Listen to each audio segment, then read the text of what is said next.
करजगी बालिका अत्याचार प्रकरणाची राज्य महिला आयोगाकडून दखल. खटला जलद गतीने न्यायालयात चालवून आरोपीला फाशीच्या शिक्षेसाठी पाठपुरावा करणार. महिला आयोग अध्यक्ष रुपाली चाकणकर करजगी घटनेचा घेतला आढावा. पीडितच्या कुटुंबियाला दिला धीर. पीडितच्या कुटुंबियांना आर्थिक मदत देण्याची ग्वाही.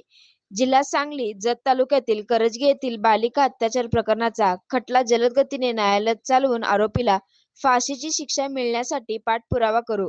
पीडितच्या कुटुंबियांना मनोधैर्य योजना व मुख्यमंत्री सहाय्यता निधीतून आर्थिक मदत देऊ, असे प्रतिपादन राज्य महिला आयोगाच्या अध्यक्ष रुपाली चाकणकर यांनी आज केले.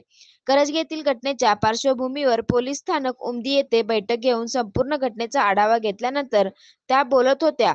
यावेळी आमदार गोपीचंद पडळकर, जतचे उप पोलीस अधिकारी सुनील साळुंके, उपमुख्य कार्यकारी अधिकारी महिला व बाल विकास संदीप यादव, प्रभारी जिल्हा महिला व बाल विकास अधिकारी सुरेंद्र बेंद्रे, सहाय्यक पोलीस निरीक्षक संदीप कांबळे, प्रभारी जिल्हा बाल संरक्षण अधिकारी रोहिणी वाघमारे, बाल विकास प्रकल्प अधिकारी शकुंतला निकम, जिल्हा चाइल्डलाईन कक्षेच्या समन्वयक आदी उपस्थित होते. यावेळी महिला आयोगाच्या अध्यक्ष रुपाली चाकणकर म्हणाल्या, करजगी येथील अल्पवयीन मुलीवर अत्याचार करून हत्या केल्याची घटना अत्यंत निर्दयी, माणुसकीला कळिमा फासण्याची व वेदनादायी असून या घटनेचा निषेध करते. या प्रकरणी अत्यंत कमी कालावधीत 15 दिवसात दोषारोपपत्र दाखल केले जाईल, असे त्या म्हणाल्या. घटनेचा आढावा घेतल्यानंतर श्रीमती चाकणकर यांनी घटनास्थळी भेट दिली, तसेच पीडितच्या कुटुंबियांची भेट घेऊन त्यांचे सांत्वन केले व त्यांना मॅडम, आज तुम्ही जत तालुक्यामध्ये भेट दिला,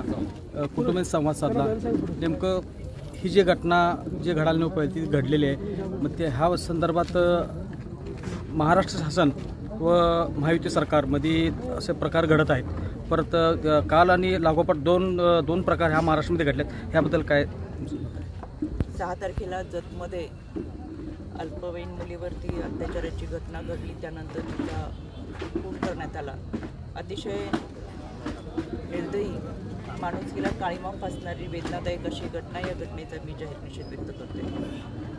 आज पोलीस स्टेशनमध्ये भेट घेत संपूर्ण घडलेल्या घटनेचा तपशील याचा आढावा घेतला. यामध्ये पोलिसांच्या सतर्कमुळे आणि तातडीने त्यांनी केलेल्या हालचालीमुळे आरोपीला काही तासांमध्येच त्यांनी अटक केलेली आहे.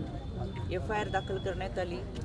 FIR दाखल करून समक्ष अप्रत्यक्षदर्शनी जे काही पुरावे असतील ती पोलिसांनी त्यांच्या ताब्यामध्ये घेतलेले आहेत, जेणेकरून ही चार्जशीट सबमिट ज्यावेळेस होईल त्यावेळेस हे सगळे पुरावे माननीय न्यायालयासमोर हजर करण्यात येतील. तपास अधिकारी सुनीलजी साळुंके, त्यांचे सर्व सहकारी आणि टीम हे यामध्ये 12 ते 15 दिवसामध्ये चार्जशीट दाखल करतील.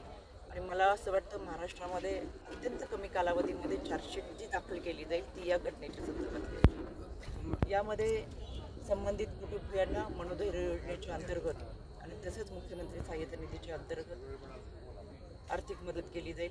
यामध्ये राज्याच्या महिला व बाल विकास मंत्री आदिती तटकरे यांनी स्वतः तपास अधिकारी यांच्याशी फोनवरून संभाषण केलं आणि आमच्या विधी सेवा प्राधिकरण असेल, जिल्हा महिला बाल विकास विभाग या ठिकाणी आहे, त्यांच्या माध्यमातून तातडीने पूर्तता करत सुरुवातीचा 25% निधी आणि चार्जशीट दाखल करतानाचा 75% निधी हा लगेचच वितरित केला.